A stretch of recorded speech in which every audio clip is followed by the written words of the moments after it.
je suis ravie de vous retrouver aujourd'hui pour une nouvelle vidéo. On va parler aujourd'hui de la saison 2 de Euphoria et plus précisément de la mode dans la saison 2, de qu'est-ce que les costumes nous disent des personnages, puisque bon c'est mon angle privilégié étant donné que je suis un petit peu mono-obsessionnelle là-dessus. J'ai un plan d'attaque pour cette vidéo qui est assez simple.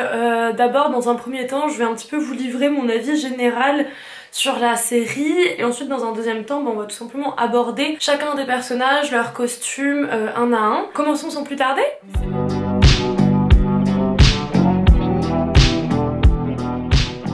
Alors Euphoria, pour ceux qui ne situent pas, c'est une série américaine qui a été diffusée en 2019 sur HBO, qui a été coproduite par Drake et qui a été écrite et réalisée par Sam Levinson. Donc Sam Levinson, il s'est appuyé de son propre vécu pour construire cette série et notamment le personnage de Rue, puisqu'il a lui-même été addict et camé lors de son adolescence jusqu'au début de son âge adulte. La saison 2, elle a explosé en termes de popularité puisque l'audience a quasi doublé avec presque 16 millions d'auditeurs par épisode. D'abord, une première remarque générale sur cette saison 2, c'est qu'elle est traversée tout du long par un grand questionnement moral. Premier épisode de la saison 2, lorsqu'il y a la fête du Nouvel An, il y a tout de suite Cassie qui nous dit d'entrée de jeu « I don't know if I'm a good person ». Je ne sais pas si je suis une bonne personne.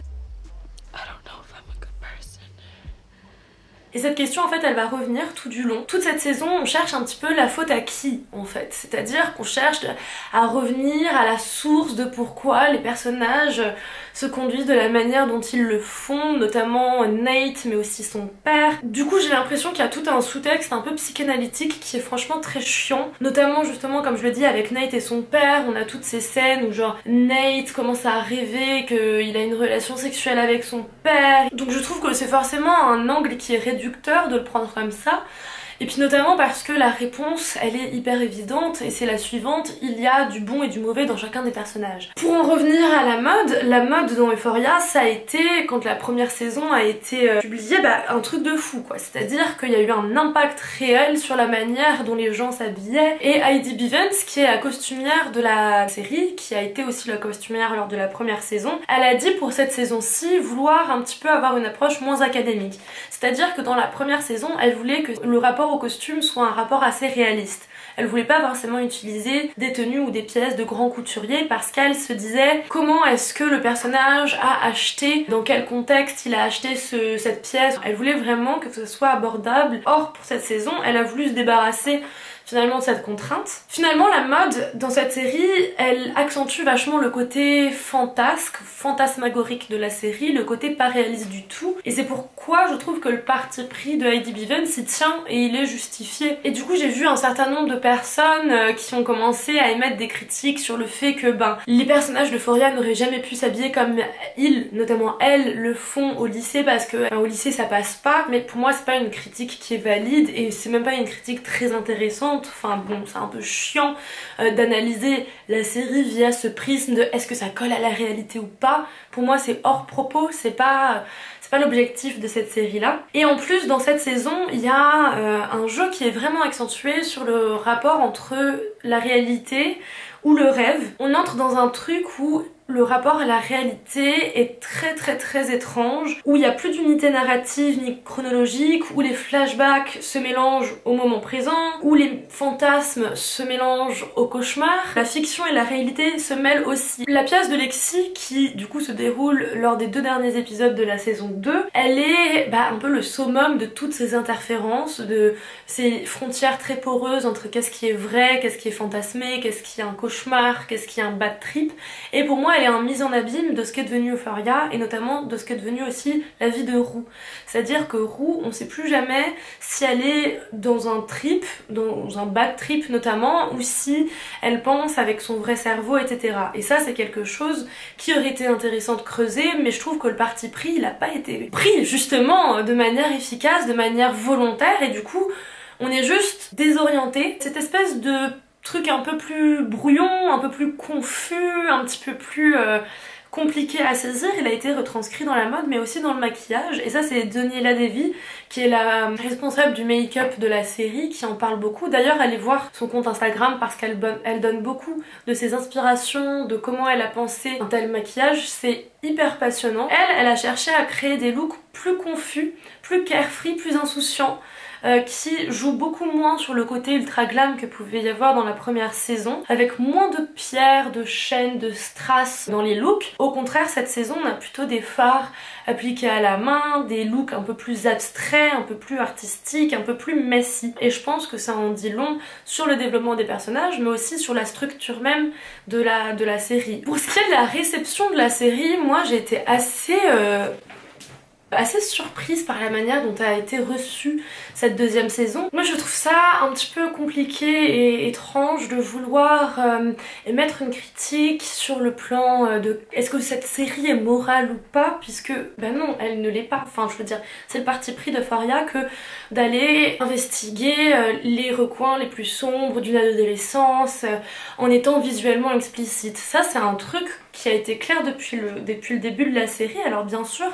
après, c'est fait via quel biais, via quel ressort, il y a des choses qui sont discutables et on va en discuter. Je trouve ça assez étrange en fait cette réception qui va mettre en jeu vachement et challenger un peu est-ce que c'est moral ou pas de faire ci ou de faire ça. Je trouve qu'on n'a pas forcément cette exigence dans les autres séries qu'on regarde ou dans les autres films qu'on regarde. Enfin, il y a plein de séries où ce critère n'existe même pas, ni d'ailleurs le critère de réalisme. Je pense que la raison de ce critère-là, c'est parce qu'il y a eu une grande projection sur les personnages, une grande identification lors de la première saison. C'est vrai que malgré le fait que leur vie, bon voilà, était forcément pas les nôtres à l'adolescence, eh bien il y avait quelque chose qu'on pouvait retrouver en chacune de ces filles-là, on pouvait s'identifier. Je pense que c'est pour ça aussi que les gens se sont vachement échauffés autour de la série, et c'est une bonne chose, hein, ceci dit. Ce qui a beaucoup gêné aussi, c'est dans ce truc un peu, est-ce que c'est moral ou pas, c'est le nombre de scènes de nu et le nombre de scènes de sexe qu'il y avait dans cette série, notamment dans la saison 2. Alors il y a deux choses, il y a montrer le sexe et la sexualité adolescente. Pour moi, la critique de dire que non, les ados ils font pas du sexe comme ça, machin, truc, bon, c'est hyper subjectif et c'est assez puritain aussi, enfin je sais pas, on n'a pas tous eu une première fois qui s'est passée avec quelqu'un qu'on aimait dans le cadre d'une relation sérieuse, etc. Enfin il y a quand même une réalité des choses qui est un peu plus sombre et elle est forcément tirée à son extrême dans la série, mais je trouve qu'elle dit quelque chose de vrai aussi sur le rapport au corps et à la sexualité qu'ont les ados quand même. Et puis après il y a un autre côté du problème qui est tout simplement le male gaze, puisque Sam Levinson est un homme et qui filme beaucoup les actrices nues. Notamment avec Sydney Sweeney qu'on voit beaucoup à poil, on voit beaucoup ses seins. D'ailleurs je crois qu'elle a dit dans une interview qu'elle avait dû demander à Sam Levinson de retirer certaines scènes de nu parce qu'elle trouvait qu'elles apportaient rien. C'est insupportable, mais je trouve que dans le cadre du personnage de Sydney Sweeney, Cassie, il y a quelque chose de ce male gaze qui est porté par la caméra, qui est porté probablement par Sam Levinson, qui peut être peut-être un peu intéressant parce que c'est un personnage, on y reviendra, qui se définit que par le regard que les hommes portent sur elle et qui a un regard désirant au point de la réduire justement à un objet de désir. Et du coup il y a un espèce de truc un peu réflexif dans ce male gaze à fond sur son personnage qui est pas tout à fait inintéressant je trouve. Après je pense que la série a aussi été mal comprise cette saison parce que je rejoins assez l'avis de Mel Ottenberg qui est en fait le rédacteur en chef de Interview Magazine, qui a dit dans une interview qu'il a faite avec Heidi Bivens, il a dit justement que cette série, ce qui était bien, c'était qu'elle n'avait pas de message à délivrer. Et je suis hyper d'accord avec lui. On n'est pas dans une série où le personnage, voilà, il arrive d'un point A à un point B, qui traverse des embûches, que finalement à la fin il y a une rédemption. C'est pas du tout le cas dans cette série et c'est ce qui la rend intéressante. On n'est pas dans une évolution un peu linéaire et un peu boring qui est plus habituelle dans les autres séries. Moi, ce qui m'a personnellement déplu dans cette deuxième saison, c'est que je trouve que globalement tous les dialogues sont nuls, que l'écriture est vraiment médiocre et paresseuse. Le plus gros truc que j'en tire moi de cette deuxième saison, c'est de la frustration parce que grosso modo ils ont ajouté plein de personnages. Du coup on n'a plus de hiérarchie entre qui est un personnage secondaire et qui est un personnage principal. Or, c'est absolument fondamental d'avoir une hiérarchie dans n'importe quelle série, mais encore plus dans une série où il y a seulement 8 épisodes d'une cinquantaine de minutes. Et en plus de ces nouveaux personnages, qui ont été développées aux dépens d'autres. On a des intrigues qui s'accumulent, il y a une espèce de surenchère à l'intrigue et dans tous ces nœuds d'intrigue, c'est le même problème qu'avec les personnages, on n'arrive plus non plus à hiérarchiser quelle est l'intrigue principale, l'intrigue la plus importante et qu'est-ce qui est secondaire. Bref, passons maintenant à l'analyse spécifique de chacun de nos personnages. Tout de suite, on commence avec Jules.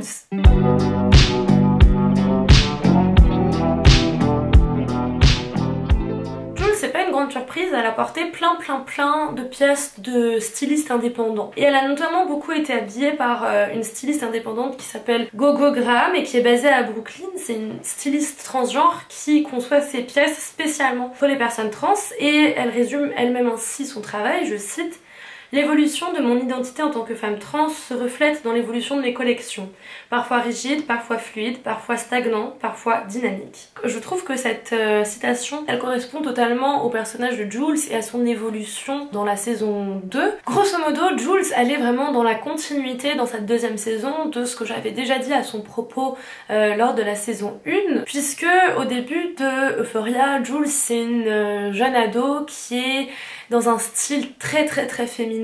Elle a ses grands cheveux avec des mèches roses, elle porte des petites jupes plissées, elle porte beaucoup de couleurs, notamment beaucoup de couleurs pastel. Et puis dans toute la saison 1, il va y avoir un changement qui va s'opérer petit à petit dans son style. Au début de la saison 1, elle a des mèches roses dans les cheveux et à la fin de la saison 1, elle a des mèches noires dans les cheveux et je pense que ça en dit long. Elle va aussi adopter un maquillage beaucoup plus punk, un style où elle va mettre beaucoup plus de pantalons, un petit peu plus ample aussi, plus baggy, alors qu'au début c'est pas du tout ça. Pour elle, pour être une femme, il faut plaire aux hommes et ça c'est le statement à partir duquel elle part au début de la saison 1 et dont elle va commencer à se défaire à la fin de la saison 1. On comprend après dans l'épisode spécial qu'en effet il y a tout un parcours psychologique qui s'est fait, puisqu'il y a à la fois une revendication sur ce que c'est d'être une femme mais aussi une réflexion autour de sa sexualité et le fait qu'elle n'est notamment plus intéressée par les hommes. Donc il y a vraiment une volonté chez Jules de sortir du male gaze. Et dans cette deuxième saison, dans son style, on le voit, parce qu'elle s'est coupé les cheveux. Or, les cheveux longs, c'est le b.a.-ba de la féminité conventionnelle, traditionnelle, etc. Or, et je pense que c'est ça qui a justement pu énerver les gens quant à ce personnage, on voit bien que quand Elliot lui donne de l'attention, elle y va. Et on voit bien qu'elle va jouer avec Elliot, elle va chercher, voilà, avoir une relation avec lui, on sait pas très bien la nature, mais en tout cas il y a un jeu aussi érotique entre ces deux personnages. Et ça lui a valu un peu un roast sur Twitter, enfin moi j'ai vu des tweets où genre j'étais un peu hallucinée, selon notamment deux axes. En fait, elle cherche toujours la validation des hommes, genre tout son discours sur le fait d'être une lesbienne, le fait de s'en foutre du regard des hommes et tout, c'était n'importe quoi. Oui, mais en même temps, quelle femme dans une société misogyne peut prétendre s'extirper totalement du male gaze? C'est, je pense, assez impossible et ça l'est d'autant plus quand on a 17 ans. Elle fait des pas en arrière vis-à-vis de ce qu'elle a théorisé chez sa psy. Mais pour moi, c'est tout à fait normal. Entre la théorisation et l'acceptation de comment on aimerait vivre, comment on aimerait être, il y a un fossé énorme. Même si c'est vrai que cette question de, finalement, tous les personnages qui étaient censés être des lesbiennes se retrouvent à avoir des intercourses avec des hommes, je comprends que ça soit blasant. Deuxième critique, elle refait du mal à Rue après l'avoir abandonnée dans la saison 1, vraiment, elle n'aime pas vraiment Rue, etc. Alors qu'on sait quand même tout le contexte de Jules, on sait que sa mère a été une addicte, elle a dit à plusieurs reprises qu'elle ne voulait pas être en relation avec Rue si Rue se droguait et que même quand Rue ne se droguait pas, elle avait une pression constante qu'elle ne replonge pas, une peur au ventre comme ça constamment. Bref, j'ai l'impression qu'il y a une exigence morale quant à ce personnage qui n'est pas vivable en fait et qui est aussi due au fait que c'est un personnage féminin, assez jeune, qui cherche à comprendre qu'est-ce que c'est sa sexualité. Parce qu'au final, elles ont toutes une sexualité, hein. Et c'est finalement Jules qui est la seule à chercher qu'est-ce que ça veut dire d'elle, qu'est-ce que ça montre d'elle. Et en fait, essayer de comprendre ça, c'est récupérer du pouvoir. Et j'ai l'impression que ça gêne les gens en fait. Une jeune femme, qui plus est, qui est trans, qui essaye d'expérimenter sa sexualité, d'en savoir plus sur elle-même et sur ses plaisirs, sur son désir, j'ai l'impression que c'est toujours pas bien perçu quoi. Dans une interview pour WWD, Bidens nous dit « Elle est toujours en train de découvrir comment être bien dans sa peau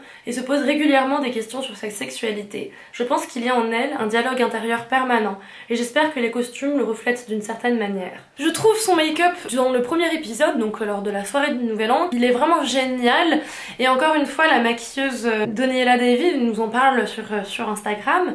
Elle affirme qu'elle a songé à ce make-up dans la continuité de l'épisode spécial pour Jules et qu'elle voulait en fait donner plus de forme à ses yeux, plus de structure à ses yeux. On va voir le regard de Jules totalement différent et je trouve ça assez fort parce qu'on voit son regard de manière très différente. Normalement elle a un regard plutôt doux, en plus avec des couleurs toujours pastel, etc. Donc il y a un changement dans la manière dont on perçoit son regard à la mesure que elle décide de se délier du regard des autres. Donc il y a un espèce de truc assez réflexif de face à face qui est assez fort dans ce maquillage je trouve. Finalement ce qui est aussi un peu chouette dans son style cette saison, c'est que Heidi Bivens nous dit que elle a pensé un peu le trio Elliot, Rue, Jules comme étant 3 personnes interchangeables du point de vue du style. Heidi Bivens voulait s'intéresser à l'influence que les ados peuvent avoir les uns sur les autres en fait. Du coup elle a dit dans une interview sur Dazed and Confused, je vous mettrai tous les liens en barre d'infos de toute manière, ce qui m'intéresse vraiment, c'est la psychologie qui motive les groupes d'amis à se former puis à s'habiller de la même façon. Il s'agit d'explorer les différentes tribus de style parmi les jeunes. C'est quelque chose que je voulais faire dans la série en utilisant des groupes de figurants en arrière-plan, coiffés comme une petite tribu. Mais cela n'a jamais abouti à l'écran, c'était trop compliqué. Donc nous avons abandonné cette idée. Nous l'avons cependant exprimé avec Rue, Elliot et Jules. Leurs silhouettes ont fini par être très similaires, comme s'ils partageaient ou échangeaient constamment leurs vêtements. Je trouve que c'est une idée qui est assez jolie. Or, je trouve qu'elle n'est pas poussée à son maximum parce qu'on n'en sait pas assez sur Elliot. En fait, pour que ça marche, cette dynamique entre les 3 personnes, il aurait fallu savoir qu'est-ce qu'il fout là. Moi j'ai l'impression qu'Elliot c'est un peu un Sims qu'on a foutu comme ça dans Euphoria. Passons maintenant à Cassie, parce que Cassie, un mess.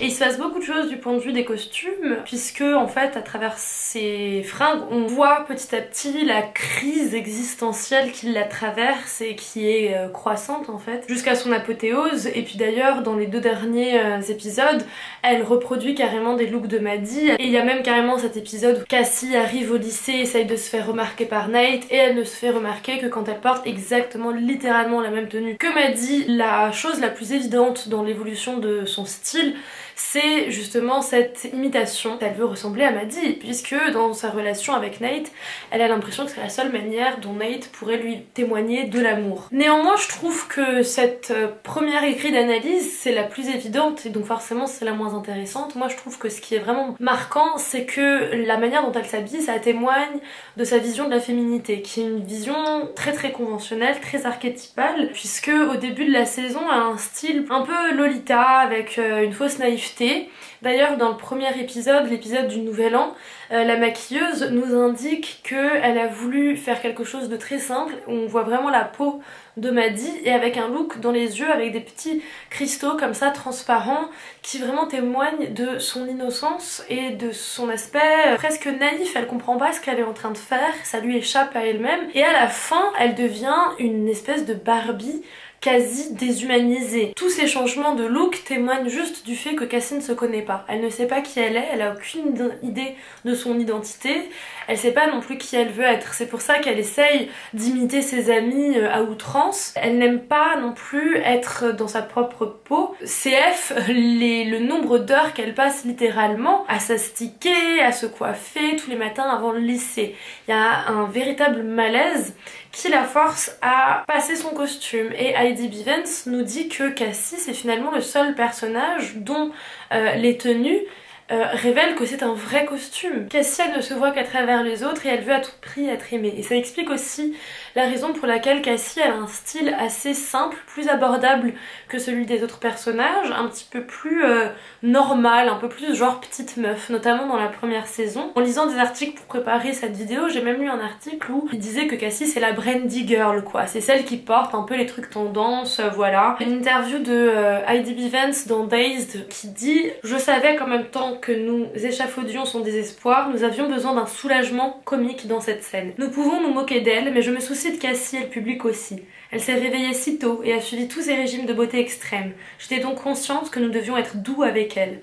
Nous l'encourageons. Je me suis certes appuyée sur le ressort comique, mais je ne voulais pas qu'elle passe pour une idiote. Elle est amoureuse, confuse, et toutes ces tenues différentes ne font que souligner le peu qu'elle sait vraiment d'elle-même. Or, je trouve que les réactions des auditeurs ont extrêmement manqué de douceur vis-à-vis de Cassie. J'ai vu plein de tweets passer où ils mettaient Cassie et Nate au même level, quoi. Elle finit seule, sans amis, sans famille, sans Nate, sans rien, et c'est bien fait pour elle.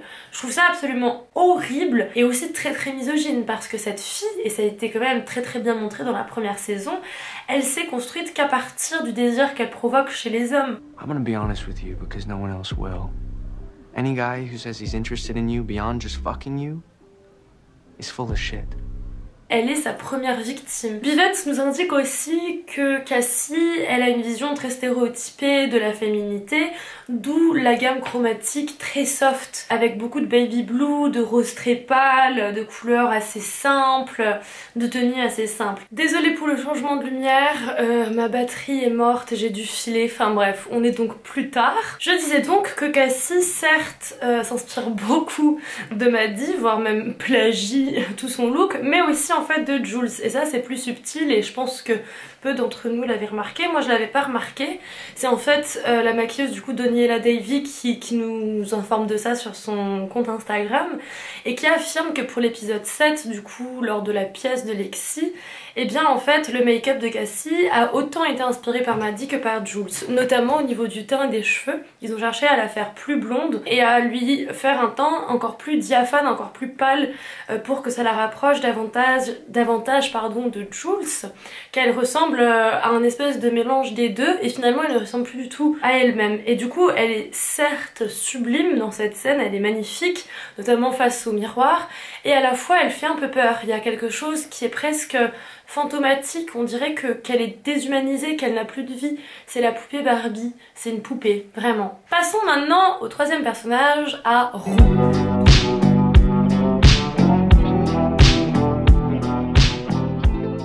Finalement, Roux, comme pour la première saison, c'est celle qui a le style qui se rapproche le plus de celui d'une ado lambda, notamment justement avec ce t-shirt Malcolm X qui est un bon élément pour rappeler à quel point c'est fondamental pour les ados de retranscrire leur vision du monde et leurs convictions par les vêtements. Ce qui est latent derrière ce rapport au style et à l'apparence, c'est que Roux, eh bien elle porte de plus en plus de noir, des formes qui n'en ont pas justement, un style un peu informe, tout ça pour s'anonymiser. Surtout depuis le fait qu'elle est replongée, et du coup au lycée je pense qu'il y a un mélange de honte du fait qu'elle ne veut pas qu'on porte d'attention à elle parce qu'elle n'a pas envie que les gens lui posent trop de questions, donc elle cherche vraiment à se fondre dans la masse. Le seul moment où on voit qu'elle change un peu de style, où elle fait un peu un effort, c'est quand elle va voir la vieille là, et donc là elle s'attache les cheveux en queue de cheval basse et elle a un espèce de blazer, elle a un style où ça se voit qu'elle veut faire un petit peu plus madame. Elle veut convaincre la vieille folle qu'on peut lui faire confiance, qu'elle est reliable, enfin bon.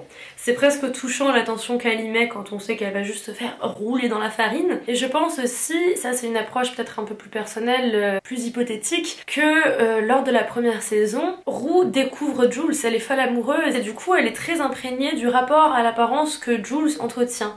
Et donc elle va essayer de se maquiller, de faire un effort, de faire des petites superpositions, des jeux avec des imprimés, etc. Et puis dans cette saison, eh bien Roux se détache complètement de Jules. En fait, dès le début, la relation est biaisée puisqu'elle est basée sur le mensonge de Roux. On voit quasi plus le sweat de son père, qui est quand même un motif ultra récurrent dans la première saison, parce qu'en fait, qu'il soit là, qu'il soit pas là, il n'y a plus de différence. Roux, elle le dit carrément dans un des épisodes, que son père était vivant ou pas, elle pense que de toute manière elle aurait plongé dans la drogue. Donc finalement il y a un peu un truc fataliste. Elle estime qu'elle n'a plus rien à sauver d'elle-même, et ça du coup ça se retranscrit par le fait qu'elle ne porte plus ce sweatshirt. Et on retrouve le sweatshirt à partir de l'épisode 6, après l'épisode 5 qui est quand même le breakdown, et après bon ben elle a pas trop le choix que de se résigner à essayer de recoller les morceaux qui restent de sa vie, et c'est à partir de ce moment là qu'elle va se réfugier en reportant ce pull là, comme si finalement elle acceptait ce qui lui arrivait, elle acceptait et qu'elle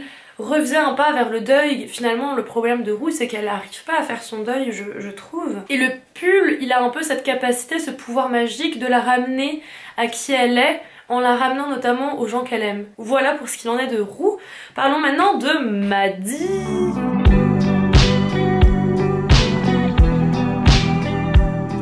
Maddie, elle porte dans cette saison toute une palette de couleurs plus sombres, un peu comme tous les personnages, mais quand même Maddie, on avait l'habitude de la voir dans pas mal de couleurs, avec des looks très travaillés, très structurés, très daring, très sexy. Là, il y a une garde-robe qui témoigne de sa maturité. Je pense que Maddie, elle a pris beaucoup de maturité cette saison-là, elle est même plus mature que les autres personnages. C'est la seule qui pense à l'après-lycée, qui en parle, qui dit qu'elle a envie de foutre le camp, de déguerpir. Cette maturité qu'elle prend, elle est notamment expliquée à l'écran par la relation qu'elle entretient avec l'enfant qu'elle babysit, mais aussi avec la mère de cet enfant. La relation avec la mère, Samantha, de cet enfant, elle est pas totalement claire, nette, mais il y a une relation à la fois de fascination, à la fois de désir et à la fois de projection. Maddie, elle a bien envie de devenir comme cette femme qui est riche, qui est mariée, qui a un enfant et qui surtout collectionne des pièces vintage de fou. D'ailleurs, Heidi Bivens le dit, elle a bien pu s'éclater en constituant sa garde-robe parce qu'il y a une robe Mugler, il y a un ensemble Chanel typiquement 90s, enfin bon, fashion wise c'est un régal. Ce qui est fort je trouve c'est que cette saison on pourrait croire que Maddie a un peu perdu de son faste parce qu'elle nous fait plus de grandes scènes, parce qu'en plus on la voit beaucoup moins quand même, et pourtant dans son look on comprend de manière assez subtile que c'est elle qui a le plein pouvoir en réalité, alors qu'elle l'est trompée, qu'elle est trahie. Elle est enfin prête à faire le deuil de sa relation avec Nate et je pense qu'il y a beaucoup de noir dans sa garde-robe pour symboliser ce deuil. Elle s'habille de manière un peu plus vamp aussi, elle fait moins de make-up extravagant mais avec des eyeliners toujours très pointus, très sharp comme des couteaux. D'ailleurs le double eyeliner de la scène où elle dit bitch you better be joking dans les toilettes, et bien Daniela Davy nous a dit que ce double liner il symbolise aussi Cassie et Maddie, leur vie qui ne se croise plus, hein, qui ne font que s'écarter, et en même temps cette espèce de miroir de l'une de l'autre. Quand elle essaye les tenues de Samantha, il y a notamment cette robe violette dont Samantha va lui faire cadeau à la fin de la saison. C'est une robe qui est violette et le violet c'est un peu la couleur de Maddie, elle le portait beaucoup dans la première saison et c'est une couleur qui incarne la force, l'excès et aussi un peu la royauté, hein. Maddie c'est quand même une queen, on va pas se mentir, donc finalement cette robe de cette couleur c'est comme si voilà, elle incarne le pouvoir que Maddie décide de s'octroyer elle-même pour mener les rênes de sa propre vie. En plus c'est une robe qui est de la marque Norman Norell qui était un créateur américain qui est décédé, qui a beaucoup habillé les stars de Hollywood mais aussi les grandes figures mondaines de l'époque et aussi beaucoup les femmes des politiciens, donc je trouve que c'est un choix qui est assez judicieux parce que c'est un créateur, dans les personnes qu'il a habillées ça correspond assez aux ambitions de Maddie quoi. Passons maintenant à Lexi. Lexi qui était un personnage secondaire lors de la première saison et qui est devenu un personnage central lors de la deuxième. Lexi elle a toujours été plus conservatrice, un petit peu plus coincée que toutes les autres, plus intello hein, en fait. C'est aussi une idée de la féminité qui est assez différente et qui est radicalement opposée à celle de sa sœur. Je pense qu'elles sont toutes les deux dans un rapport à la féminité assez conventionnel mais aux deux extrêmes quoi. Maddie dans l'hypersexualisation, dans l'objectification et Lexi dans un côté plus intellectuel, plus cérébral de ce que c'est que d'être une femme, mais toujours aussi bien comme il faut, jolie, il n'y a rien qui dépasse. Il y a une théorie qui a été lancée par quelqu'un sur TikTok qui en fait interprète le fait que Cassie soit souvent habillée en Prada et Lexi en Miu Miu parce que ce sont des marques sœurs, c'est-à-dire que c'est Miu Miu, le prénom de Miuccia Prada, la directrice artistique de Prada, et Prada c'est la grande sœur, c'est la marque que tout le monde connaît, c'est la marque hyper glam, très féminine au possible, tandis que Miu Miu c'est plus frais, c'est un petit peu plus décalé, voilà, donc il y avait une espèce aussi de résonance et de complémentarité qui se joue là. Je trouve que c'est un clin d'œil assez rigolo, assez joli entre le rapport qu'entretiennent ces deux sœurs, qui est un rapport aussi assez compliqué. Lexi, moi je trouve ça assez dommage qu'on passe par un espèce de glow-up de son style, de son apparence, pour lui accorder de l'importance et pour lui trouver une identité propre. En faisant des recherches pour cette vidéo, je suis même tombée sur un article qui disait que Lexi, lors de la 2e saison, c'était son hot makeover et qu'elle avait surpris tout le monde avec une esthétique, un style beaucoup plus stylé, avec plus de panache et plus féminin, plus travaillé qu'avant. Je trouve ça assez chiant, enfin Lago s'est fait yassifier alors que son personnage ne tournait pas autour de ça et que cet écart c'était justement là où c'était intéressant. Et puis qu'on se le dise, franchement son brushing à la Merlock où il y a ces boucles qui ne bougent pas, je trouve ça chiant et hideux et pas forcément hyper juste avec son personnage, mais c'est un avis personnel. Parlons maintenant de Kat. Kat qui a été évincée de la série mais dont selon moi il faut quand même parler parce que déjà c'est un personnage que j'adore. Quelle a été ma déception quand j'ai vu qu'elle avait disparu en fait. Il me semble qu'il y a eu du tea entre Sam Levinson et Barbie Ferreira parce que je crois que Sam Levinson voulait qu'il y ait un trouble du comportement alimentaire dans le développement du personnage de Kat et que Barbie Ferreira était contre et qu'elle disait que toutes les personnes grosses à l'écran n'avaient pas besoin d'avoir un rapport problématique ou du moins pathologique à la nourriture. Est-ce que c'est vrai, est-ce que c'est pas vrai, on sait pas, mais en tous les cas Kat n'existe plus quoi, ce qui est extrêmement dommage. Pourtant dans le style, c'est le personnage qui a le plus drastiquement changé et c'est fou et c'est pour ça que j'adore les personnes qui ont fait vraiment la mode et qui ont conçu le style dans cette série parce que on n'a rien sur Kat, mais ce qu'on a sur elle, c'est la manière dont elle apparaît qui est totalement différente de la première saison. Et je vais essayer de vous expliquer quelle théorie on peut en tirer. En effet, dans la première saison, Kat, elle traverse une crise existentielle et notamment une crise vis-à-vis de son image et de sa sexualité qui va la pousser à devenir camgirl et tout à coup à se libérer par cette forme de sexualité qu'elle entretient sur internet en assumant voilà son corps, en ayant beaucoup de maquillage, beaucoup de pièces aussi assez BDSM etc. Et dans cette 2e saison, retour plutôt à la Kat d'avant, à la Kat qui est dans son monde, qui écrit ses histoires, plutôt qu'un désir de plaire ou plutôt qu'un désir de contrôler le regard désirant qu'on peut porter sur son corps.